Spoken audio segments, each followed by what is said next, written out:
নমস্কার বন্ধুরা, আশা করি সকলে ভালো আছেন। অ্যাডমিনিস্ট্রেটিভ ট্রান্সফার নিয়ে অনেকের মনের মধ্যে একটু হলেও ভয় ধরিয়ে দিয়েছে টেন্সি রুল। কোথায় যে বদলি দেবে কেউ জানে না, তবে যে জেলায় কর্মরত আছেন সেই জেলায় যাতে বদলি দেওয়া যায় সেদিকেই হাঁটতে চায় দপ্তর। আজকে একটি সম্ভাব্য তালিকা দেব যেখান থেকে বদলির সম্ভাবনা আছে, তবে কাকে দেবে, কিভাবে দেবে, সবই দপ্তরের বিবেচ্য বিষয়। একটা কথা বলি যে স্টাফ প্যাটার্ন কিন্তু মেনটেন হবেই এবং শিক্ষানীতি মেনেই কিন্তু এই বদলি হবে।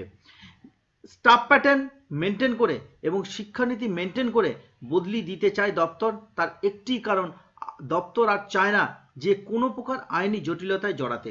এই তালিকা কোথা থেকে পেলাম, কিভাবে পেলাম তা কিন্তু বলা সম্ভব নয়। দপ্তর সমস্ত বিষয়টি নোটিশ দিয়ে জানিয়ে দেবে। চলুন সেই সম্ভাব্য তালিকা দেখে নিই। এবং আরও একটা কথা বলি, আমি পরবর্তী ক্ষেত্রে যদি আরও তালিকা পাই অবশ্যই আপনাদের আমার এই চ্যানেলের মাধ্যমে জানিয়ে দেব। আজকে কেবলমাত্র 100টি বিদ্যালয়ের কথা আপনাদের জানাবো যেখান থেকে এই অ্যাডমিনিস্ট্রেটিভ বদলি কিন্তু হওয়ার সম্ভাবনা আছে। আমি কয়েকটি বিদ্যালয়ের নাম দিচ্ছি, এবার দেখে নিই সেই তালিকা। কিভাবে দেখবেন এই তালিকা, একটু বিষয়টি বুঝে নিন, তাহলে অবশ্যই আপনারা এই তালিকাটা সম্পর্কে বা এই তালিকাটি কিন্তু আপনারা দেখতে পারবেন।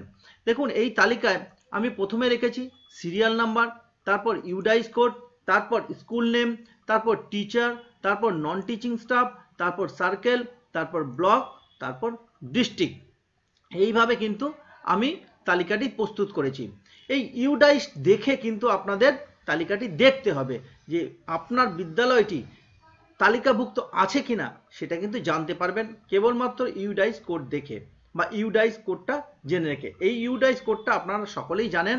দেখুন, এখানে তালিকায় 100টি বিদ্যালয় আছে, 100টি বিদ্যালয় আছে, এই 100টি বিদ্যালয়ের নাম এখানে রাখা আছে। এবার চলুন, সরি, দেখুন এবার তালিকাটি কিভাবে দেখবেন। দেখুন, এখানে ড্রপডাউন মেনু আছে। এই ড্রপডাউন মেনু থেকে আপনারা সিলেক্ট করেও নিতে পারেন, অথবা যদি মনে করেন যে না এখানে লিখবেন তাহলে কিন্তু হাতে করেও লিখতে পারেন। দেখুন, আমি একটি ডাইস কোড এখানে লিখছি। দেখুন, এই ডাইস কোডের বিদ্যালয়টি এই অ্যাডমিনিস্ট্রেটিভ ট্রান্সফারের ক্ষেত্রে বিদ্যালয়টি তালিকাভুক্ত আছে কিনা একটু দেখে নিন। 191144027111।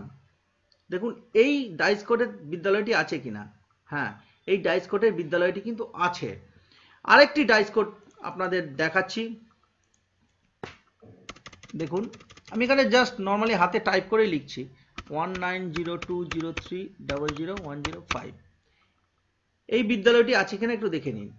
না, এখানে দেখুন একটি এরর কোড দেখাচ্ছে। এর থেকে বোঝা যাচ্ছে যে এই ডাইস কোডের বিদ্যালয় কিন্তু প্রথম তালিকায় বা এই তালিকায় আমি যে তালিকা প্রস্তুত করেছি সেই তালিকায় কিন্তু এই ডাইস কোডের বিদ্যালয়টি নেই। আশা করি আপনারা বুঝতে পারলেন যে তালিকাটা কিভাবে দেখবেন।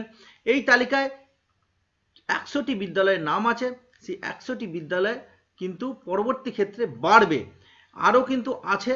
আমি এখনো পর্যন্ত জানতে পারিনি, যতটা জানতে পারছি, যেভাবে জানতে পারছি আপনাদের সামনে তুলে ধরার চেষ্টা করছি। এবার আপনাদের বলি এই তালিকাটি কোথায় পাবেন। আমার টেলিগ্রাম গ্রুপ আছে, সেই টেলিগ্রাম গ্রুপে আমি আমার এই তালিকাটি দিয়ে দেব। এর জন্য টেলিগ্রাম গ্রুপে যুক্ত হতে হবে, যার লিঙ্ক ভিডিও ডেসক্রিপশন বক্সে দেওয়া আছে। এই সমস্ত ইনফরমেটিভ ভিডিও পেতে অবশ্যই চ্যানেলটিকে সাবস্ক্রাইব করে সঙ্গে থাকবেন। সকলে ভালো থাকবেন, সুস্থ থাকবেন, সঙ্গে থাকবেন।